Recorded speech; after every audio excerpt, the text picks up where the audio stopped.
Salut à toi. T'es-tu déjà demandé ce qui éveillait ton désir et pourquoi?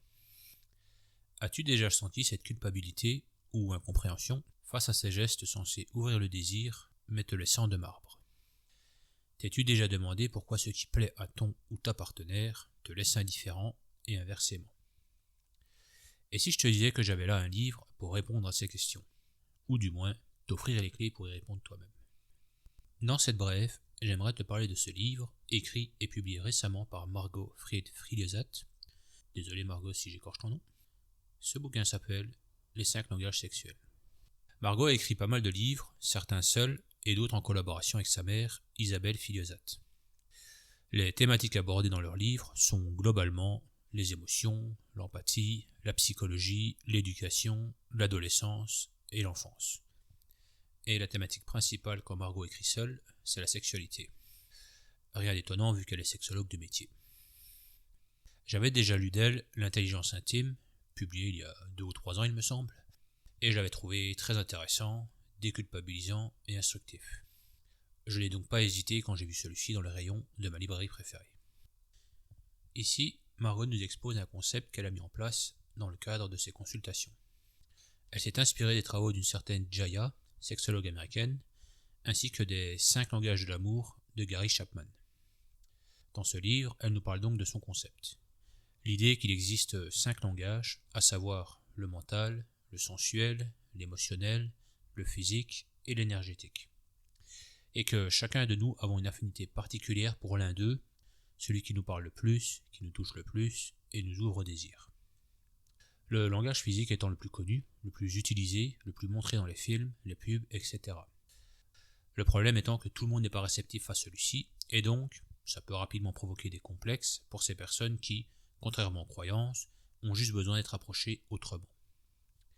Et ça tombe bien, car Margot, à travers son livre, va nous présenter chacun de ces langages, leurs spécificités, leur fonctionnement, et comment ouvrir la porte au désir quand on est réceptif à l'un d'eux. Elle agrémente ces aspects théoriques avec des exemples tirés des personnes qu'elle a reçues en consultation.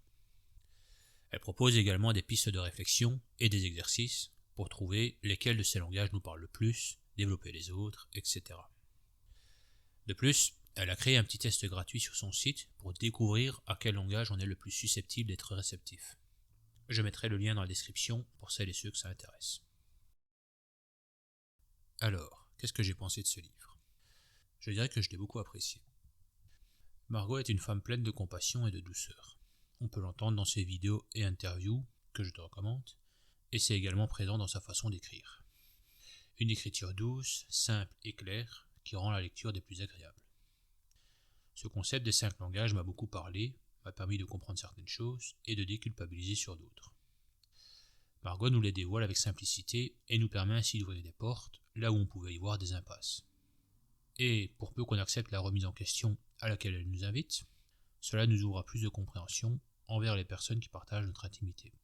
La communication, l'empathie et l'exploration étant au cœur du message véhiculé par Margot à travers ses pages. Alors, si tu veux en savoir plus sur tes fonctionnements et ceux de celle ou celui qui partage ta vie, si tu veux améliorer le lien intime et émotionnel avec, si tu veux explorer ton monde et le sien pour faire de vos relations un cocon rassurant où vous pourrez vous épanouir, sexuellement et émotionnellement parlant, je ne peux que te conseiller ce livre. Et si tu ne l'as pas encore lu, je t'invite également à lire son ouvrage précédent, L'intelligence intime, les deux étant à mon sens complémentaires. Je terminerai cette brève par un petit extrait qui invite à l'initiative et l'ouverture. Je cite. Dans les relations, nous avons parfois la croyance que c'est celui qui fait le premier pas qui perd. Cela n'est vrai que si nous jouons à des jeux psychologiques de manipulation et de domination.